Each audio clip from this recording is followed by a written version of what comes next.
Insider of the Memphis Tiger Network. I'm Jeff Bible alongside April Howdige. And Coach, hard to believe after a 20-game conference season, the end of the season is coming up. Your final 2 home matches. Yeah, it's always that long stretch, and you get to this point in the year, and we're just trying to keep them fresh. And we came off of a weekend we split, which I was pleased with how we played Friday, and then of course to face the top-seeded SMU team on their senior day, last home game. It was a tough match. We put some good things together, but at the end, they're a very strong team and a team that will represent us well in the NCAA tournament. Let's talk about your weekend coming up. And on the last weekend, you play the back-to-back dates. You want to have that off day in between, so you'll play Friday and Saturday. Both of those matches, by the way, are going to be 2 o'clock at the Elmer Rowan Fieldhouse. You'll have Cincinnati Friday and East Carolina on Saturday. Yeah, it's just a weird week of everyone else plays Wednesday, Friday. So like Cincinnati, ECU will play each other Wednesday. But it does give us a little bit more of a break. We got to come back from the road and have Thanksgiving and family and stuff coming in. So we're not trying to have that in between. So I know the football game is on Saturday as well. Best of luck to them. But if you want to swing on by the field house after the football game, we'd love to see you there. Senior Day, Friday, sorry, yeah, that's all right. That's all right. Senior Day is going to be on Saturday, the final home match of the season.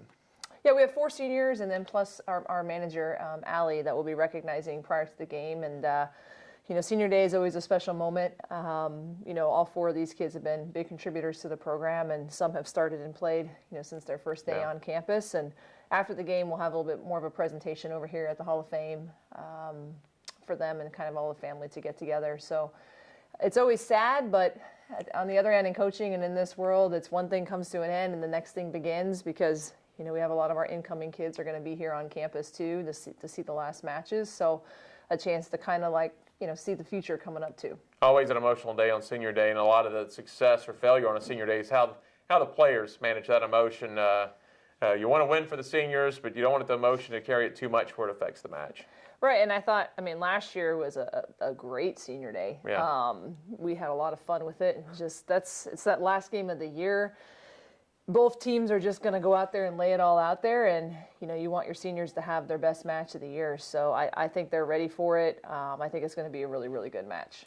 Coach Maddie Rollman, American Athletic Conference Defensive Player of the Week. Some of the numbers: career high 31 digs in the win at Tulsa on Friday. Won that match 3-2. You came from behind. Yeah, she's been playing really well. One of the things you don't see it in the stat sheet, is passing. She passed incredibly well, almost perfect in the game Friday. And our block was great that game too, which really, helped funnel a lot of balls to her. And, I didn't even realize, I knew she had a lot until after the game. And I was like, oh no, that's right. So she's in the 30 dig club now, which is fantastic. And she played really well on Sunday too. She was averaging still up to the third set, 6 digs a game. Until they kind of went on a run there and started hitting away from her smartfully. So again, I'm very proud of her. She's just keeps getting better every week, and I think this weekend will also be a good one too. Coach, before we'll leave you, we talked about Senior Day, and you talked about the transition. It happens. Players leave, newcomers come in. As a whole, you've got a 7 athlete signing class. 7 newcomers are coming in. You don't have to hit them all individually, but as a whole, how do you feel it addressed your needs? Well, we really, we even have another kid I can't comment on, but it's coming in the spring. So we're bringing players for every position. And, this, like I said, this graduating class, we're losing 3 pins in the middle. So we knew we had to replace that. And then we also just were able to bring a couple local players and just give ourselves some depth. So I think it gives us immediate competition. We're going to have a young squad, but very talented.